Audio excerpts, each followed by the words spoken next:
Okay, now we're gonna learn what is a pawn and what is a pawn promotion. Every pawn, as we can see, every pawn will be starting from the first second rank and black pawn will be starting on the 7th rank. So if a pawn is moved to a end point, then what happens?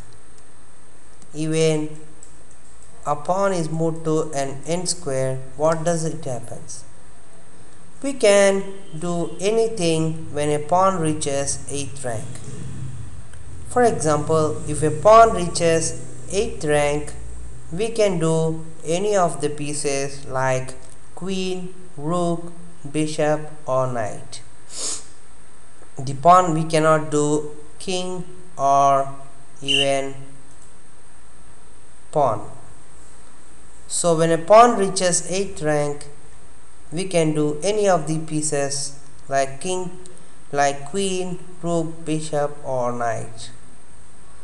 So we have 8 pawns, so if you can, we can do 8 queens and we can still have a queen on the board. Even black pawn will, if reaches to first rank, we can do any of the pieces like queen, rook, bishop or knight. Now for the next example, we'll see what is an enpassment. Okay, enpassment is a unique step when a pawn is on the starting rank, that is a birthplace of the pawn, and if a pawn moves to b3, then black can capture this pawn. As we know, this pawn will go diagonally by one step and we can capture like this. So what happens if a pawn, when it is in the starting square, if it is moved by 2 squares?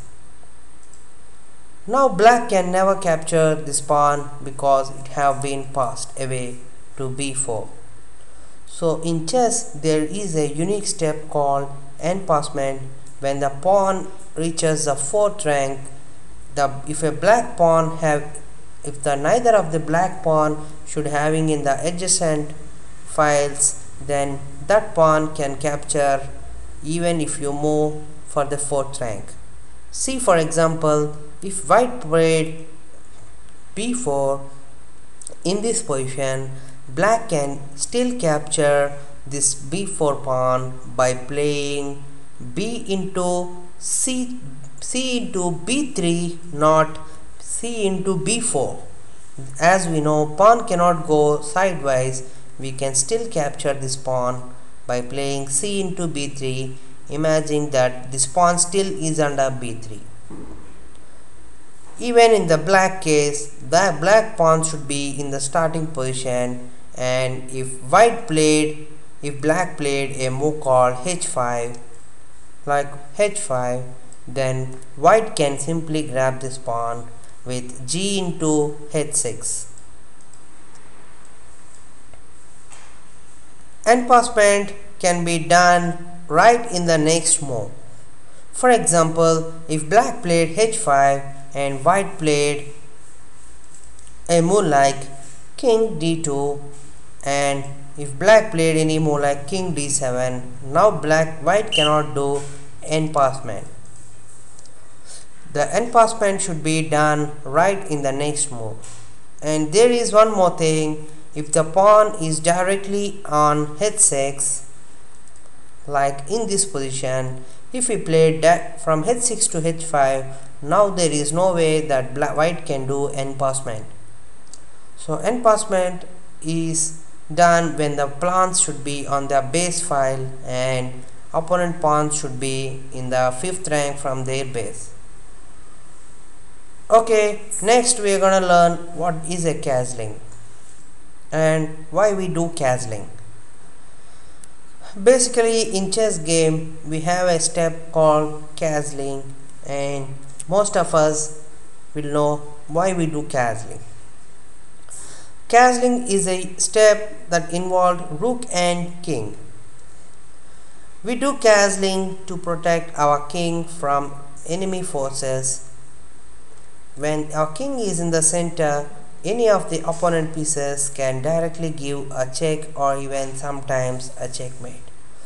So to avoid those circumstances, we do castling and try to keep our king to a corner and then later play our game. So castling will be done with a rook and a king. While castling, the king moves 2 squares and rook will come aside to the king. See, in this diagram I will show you how to do castling. Now king will come side to the 2 squares and rook will come side by the king. In this side also king will come only 2 squares and rook will come side to the king. So while castling, there are some rules which have to be learned. First thing is, while doing castling, the king should not be moved. If your king is moved to any place and if you came back to the original position, then there is no way that you can do castling in that particular game. Or even the rooks, if any rook is moved, you cannot do castling on this side. If this rook is moved, you cannot do castling on this side. So if both rooks move to some edge, then there is no way white can do castling. While castling, the king will move 2 squares which are under. The king moves 2 squares and rook comes side to the king. So there are 3 more rules where castling won't be allowed. First thing is, our king should not be under check. Now see, in this position our king is directly under attack by the enemy bishop. Now there is no way that white can do castling. The next rule is, the king should not come under the square which is controlled by the opponent pieces.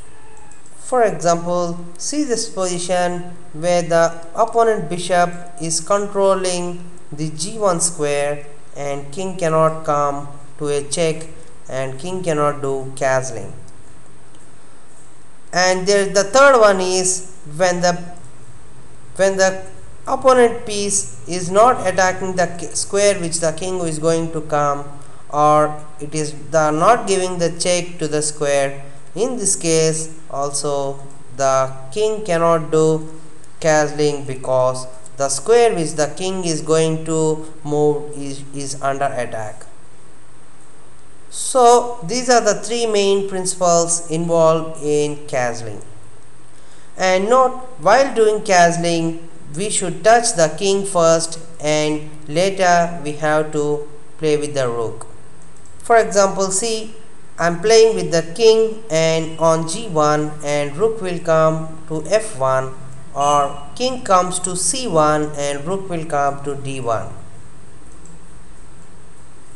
If you play rook f1 and tries to move your king to g1, and which is impossible, and you have just moved your rook but instead not doing your castling. So castling on the shorter side is called as short castling or king side castling, whereas if you do castling on the queen side, it is called long castle or queen side castling.